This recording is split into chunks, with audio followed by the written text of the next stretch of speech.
Hey, look at this. Scorching sex stories.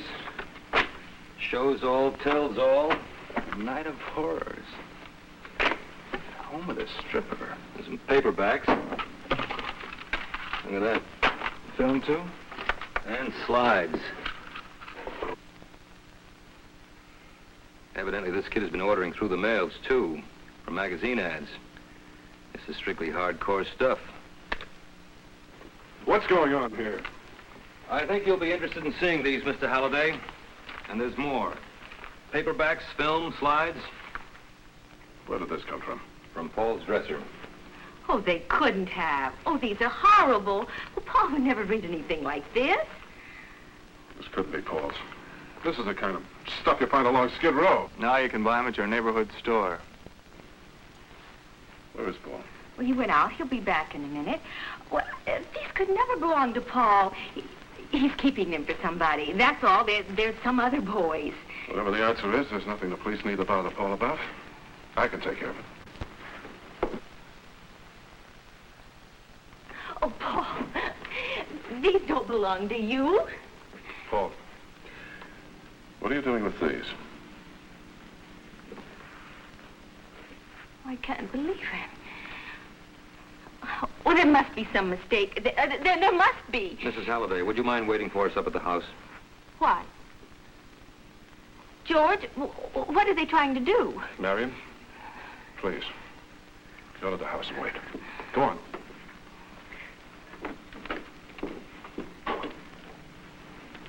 Son, how could you do this? Can I go now? Paul, I'm going to ask you some questions, and I want some straight answers. Did you drive straight home from Baker's store yesterday afternoon? Yes. I told you I did. Then you didn't stop anywhere. No. I'd like to look at your car, Paul. Why? What do you want to look at his car for? Paul, let's look at the car. Are you afraid we might find tar in the tires? The only road they're working on with tar and gravel is by the city dump. Oh, yes. I did drive by there.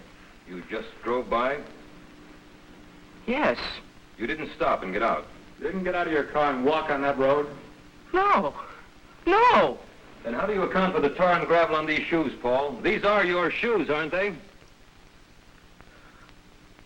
I didn't mean to do it. I didn't mean to.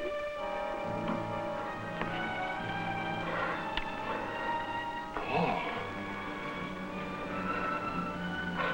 I don't know why I did it. I don't know why. I think we do, Paul.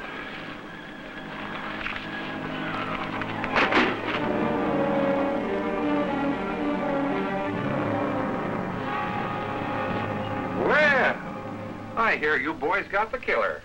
Well, sir, you could have knocked me over with a feather when I heard who it was. Just goes to show you, don't it?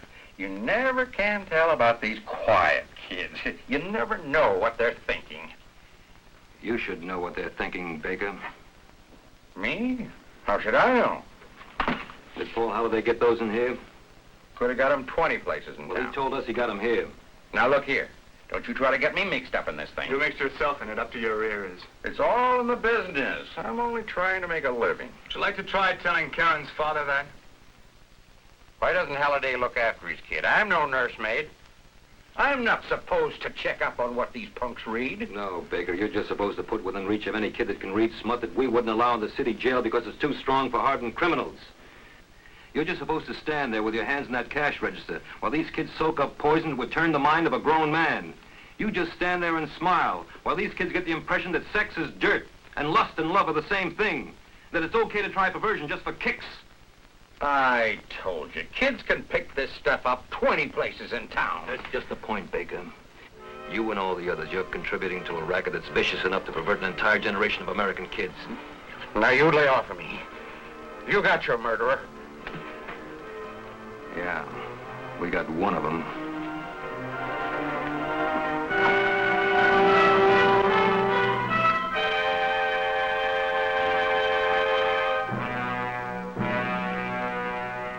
That boy in the store and thousands like him could become the same kind of a criminal as the murderer of Karen Fleming. Karen Fleming's last name is fictitious, but there was a real Karen. When she was only 11, she was raped and murdered by a sex-mad youth. She actually wrote that composition you heard. You remember when she said, "I'm looking forward to a good future, but it will never come." Sex mania, the kind that feeds on printed filth, spoiled all that. This same tragedy could happen to another little girl, perhaps your little girl. Statistics show that sex crimes have increased in the same ratio as the obscene publication racket. J. Edgar Hoover has said, "Sex-mad magazines are creating criminals faster than we can build jails to house them." 75 to 90% of obscene material ends up in the hands of children. But this vicious billion-dollar-a-year racket can be stopped. Some cities have already begun to stem this tide of filth.